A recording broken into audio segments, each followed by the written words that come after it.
Sir नमस्कार. नमस्कार नमस्कार बोला. कुठे? इथं आहे पालखेडमध्ये. बरं बरं. ऑफिसला आहे घरी? नाही ऑफिसला तर नाही आहे. बरं बरं.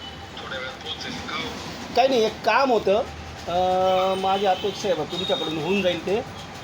आणि माझं अपेक्षा आहे ते तुमच्याकडून होऊन जाईल. बरं बरं बरं सांगा. कारण हां, तुमच्या हातातलं आहे. नाही आदेश नाही, सेवा करा फक्त.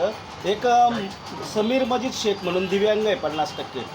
बरं तर त्यांनी ना 2023मध्ये आपल्या ग्रामपंचायतला अर्ज केला आहे, म्हणजे तेव्हापासून. आणि त्याला छोटीशी जागा पाहिजे. म्हणजे म्हणताना तो टपरी म्हणतो, पण त्याला जागा पाहिजे. आपण त्याला फक्त जागा देऊ शकतो त्याच्या उदरनिर्वाहासाठी. तर ग्रामपंचायतच्या माध्यमातून त्याला किती जागा देता येईल आपल्याला बघा ना. तेवढं जर झालं तर त्या गरिबाचं उदरनिर्वाह होईल. कारण दोघंही नवरा बायको अपंग आहे. जर छोटीशी जिथं उपलब्ध असेल ना ग्रामपंचायतची, तिथं देऊन टाका. बिचाराचं पोटपाणी चालू आहे. घरी चांगलं आहे, पण घरी त्याचं म्हणणं असं आहे की घरी त्याचे म्हणजे भाऊ पण त्याला सांभाळत नाही बा, अपंग असल्यामुळे.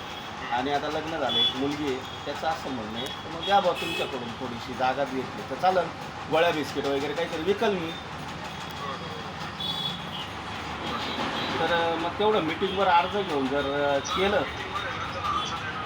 हो नाही, घ्याच निर्णय. कारण हे बघा चांगलं काम आहे.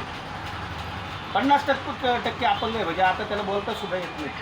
काही अडचण नाही, काही अडचण नाही. बरं हो मला सांगा अर्ज द्यायला सांगा. हां, मी आजच पाठवतो त्याला. चालतं. ओके. धन्यवाद. हां, धन्यवाद भैया.